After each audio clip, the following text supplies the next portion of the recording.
Marcos, capítulo 14. Faltavam 2 dias para a festa da Páscoa e a festa dos pães sem fermento. Os chefes dos sacerdotes e os mestres da lei procuravam um jeito de prender Jesus em segredo e matá-lo. Eles diziam: "Não vamos fazer isso durante a festa, para não haver uma revolta no meio do povo." Jesus estava no povoado de Betânia, sentado à mesa na casa de Simão, o leproso. Então uma mulher chegou com um frasco feito de alabastro, cheio de perfume de nardo puro, muito caro. Ela quebrou o gargalo do frasco e derramou o perfume na cabeça de Jesus. Alguns que estavam ali ficaram zangados e disseram uns aos outros: "Que desperdício! Esse perfume poderia ter sido vendido por mais de 300 moedas de prata, que poderiam ser dadas aos pobres." Eles criticavam a mulher com dureza, mas Jesus disse: "Deixem esta mulher em paz. Por que é que vocês a estão aborrecendo? Ela fez para mim uma coisa muito boa, pois os pobres estarão sempre com vocês, e em qualquer ocasião que vocês quiserem, poderão ajudá-los. Mas eu não estarei sempre com vocês. Ela fez tudo o que pôde, pois antes da minha morte veio perfumar o meu corpo para o meu sepultamento. Eu afirmo a vocês que isto é verdade. Em qualquer lugar do mundo onde o Evangelho for anunciado, será contado o que ela fez e ela será lembrada." Judas Iscariotes, que era um dos 12 discípulos, foi falar com os chefes dos sacerdotes para combinar como entregaria Jesus a eles. Quando ouviram o que ele disse, eles ficaram muito contentes e prometeram dar dinheiro a ele. Assim, Judas começou a procurar uma oportunidade para entregar Jesus. No primeiro dia da festa dos pães sem fermento, em que os judeus matavam carneirinhos para comemorarem a Páscoa, os discípulos perguntaram a Jesus: "Onde é que o Senhor quer que a gente prepare o jantar da Páscoa para o Senhor?" Então Jesus enviou 2 discípulos com a seguinte ordem: "Vão até a cidade. Lá irá se encontrar com vocês um homem que estará carregando um pote de água.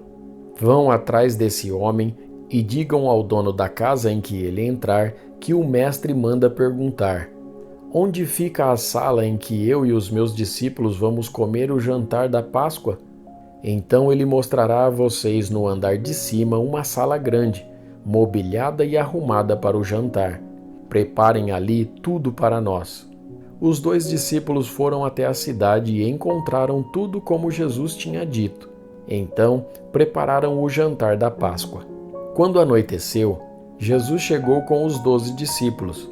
Enquanto estavam à mesa no meio do jantar, ele disse: "Eu afirmo a vocês que isto é verdade. Um de vocês que está comendo comigo vai me trair." Eles ficaram tristes e um por um começaram a perguntar: "O Senhor não está achando que sou eu, está?" Jesus respondeu: "É um de vocês. É o que está comendo no mesmo prato que eu. Pois o Filho do Homem vai morrer da maneira como dizem as Escrituras Sagradas. Mas ai daquele que está traindo o Filho do Homem. Seria melhor para ele nunca ter nascido." Enquanto estavam comendo, Jesus pegou o pão e deu graças a Deus. Depois partiu o pão e o deu aos discípulos, dizendo: "Peguem, isto é o meu corpo." Em seguida, pegou o cálice de vinho e agradeceu a Deus. Depois passou o cálice aos discípulos e todos beberam do vinho. Então Jesus disse: "Isto é o meu sangue, que é derramado em favor de muitos, o sangue que garante a aliança feita por Deus com o seu povo. Eu afirmo a vocês que isto é verdade. Nunca mais beberei deste vinho, até o dia em que beber com vocês um vinho novo no reino de Deus." Então eles cantaram canções de louvor e foram para o Monte das Oliveiras. E Jesus disse aos discípulos: "Todos vocês vão fugir e me abandonar, pois as Escrituras Sagradas dizem: 'Matarei o pastor e as ovelhas serão espalhadas.' Mas depois que eu for ressuscitado, irei adiante de vocês para a Galiléia." Então Pedro disse a Jesus: "Eu nunca abandonarei o Senhor, mesmo que todos o abandonem. Mas Jesus lhe disse: Eu afirmo a você que isto é verdade. Nesta mesma noite, antes que o galo cante 2 vezes, você dirá 3 vezes que não me conhece. Mas Pedro repetia com insistência: Eu nunca vou dizer que não o conheço, mesmo que eu tenha de morrer com o Senhor. E todos os outros discípulos disseram a mesma coisa. Jesus e os discípulos foram a um lugar chamado Getsêmane, e Jesus lhes disse: Sentem-se aqui, enquanto eu vou orar. Então Jesus foi, levando consigo Pedro, Tiago e João. Aí ele começou a sentir uma grande tristeza e aflição e disse a eles: A tristeza que estou sentindo é tão grande que é capaz de me matar. Fiquem aqui vigiando. Ele foi um pouco mais adiante, ajoelhou-se, encostou o rosto no chão e pediu a Deus que, se possível, afastasse dele aquela hora de sofrimento. Ele orava assim: Pai, meu Pai, Tu podes fazer todas as coisas. Afasta de mim este cálice de sofrimento. Porém, que não seja feito o que eu quero, mas o que Tu queres. Depois voltou e encontrou os 3 discípulos dormindo. Então disse a Pedro: Simão, você está dormindo? Será que não pode vigiar nem 1 hora? Vigiem e orem para que não sejam tentados. É fácil querer resistir à tentação, o difícil mesmo é conseguir. Jesus foi outra vez e orou, dizendo as mesmas palavras. Em seguida, voltou ao lugar onde os discípulos estavam e os encontrou de novo dormindo. Eles estavam com muito sono e não conseguiam ficar com os olhos abertos, e não sabiam o que responder a Jesus. Quando voltou pela 3ª vez, Jesus perguntou: Vocês ainda estão dormindo e descansando? Basta, chegou a hora, e o Filho do Homem está sendo entregue nas mãos dos maus. Levantem-se e vamos embora. Vejam, aí vem chegando o homem que está me traindo. Jesus ainda estava falando quando chegou Judas, um dos 12 discípulos. Vinha com ele uma multidão armada com espadas e porretes, que tinha sido mandada pelos chefes dos sacerdotes, pelos mestres da lei e pelos líderes judeus. O traidor tinha combinado com eles um sinal. Ele tinha dito: Prendam e levem bem seguro o homem que eu beijar, pois é ele. Logo que chegou perto de Jesus, Judas disse: Mestre! E o beijou. Então eles pegaram Jesus e o prenderam. Mas um dos que estavam ali tirou a espada, atacou um empregado do grande sacerdote e cortou uma orelha dele. Então Jesus disse para aquela gente: Vocês vêm com espadas e porretes para me prenderem, como se eu fosse um bandido? Eu estava com vocês todos os dias, ensinando no pátio do templo, e vocês não me prenderam. Mas isso está acontecendo para se cumprir o que as Escrituras Sagradas dizem. Então, todos os discípulos abandonaram Jesus e fugiram.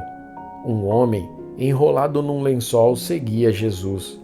Alguns tentaram prendê-lo, mas ele largou o lençol e fugiu nu. Em seguida, levaram Jesus até a casa do grande sacerdote, onde estavam reunidos os chefes dos sacerdotes, alguns líderes dos judeus e alguns mestres da lei.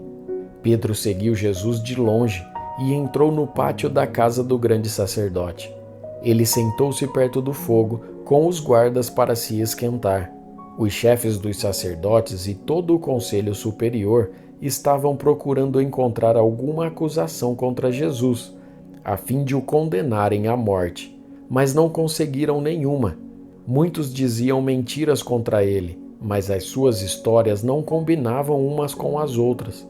Alguns se levantaram e acusaram Jesus com mentiras. Eles diziam: Nós ouvimos quando ele disse: Vou destruir esse templo que foi construído por seres humanos, e em 3 dias levantarei outro que não será construído por seres humanos.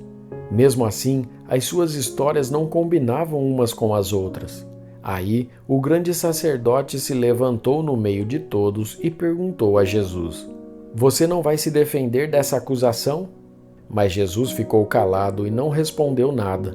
Então o grande sacerdote tornou a perguntar: Você é o Messias, o Filho do Deus bendito?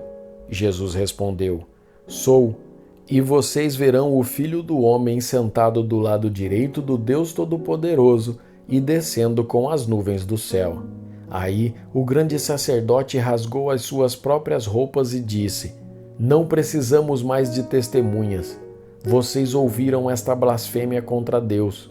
Então, o que resolvem? Todos estavam contra Jesus e aí o condenaram à morte. Então, alguns começaram a cuspir nele, cobriam o rosto dele, davam bofetadas nele e perguntavam: Quem foi que bateu em você? Adivinhe! E também os guardas o pegaram e lhe deram bofetadas. Pedro ainda estava lá embaixo no pátio quando apareceu uma das empregadas do grande sacerdote. Ela viu Pedro se esquentando perto do fogo, olhou bem para ele e disse: Você também estava com Jesus de Nazaré. Mas ele negou, dizendo: Eu não o conheço, não sei do que é que você está falando. E saiu para o corredor. Naquele momento, o galo cantou. Quando a empregada viu Pedro ali, começou a dizer ao que estavam perto: Este homem é um deles. Mas ele negou outra vez.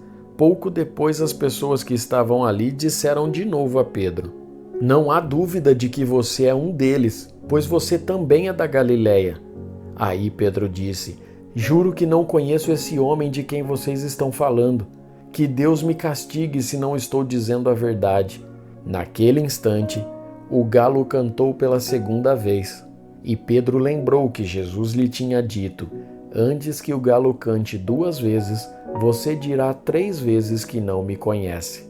Então Pedro caiu em si e começou a chorar.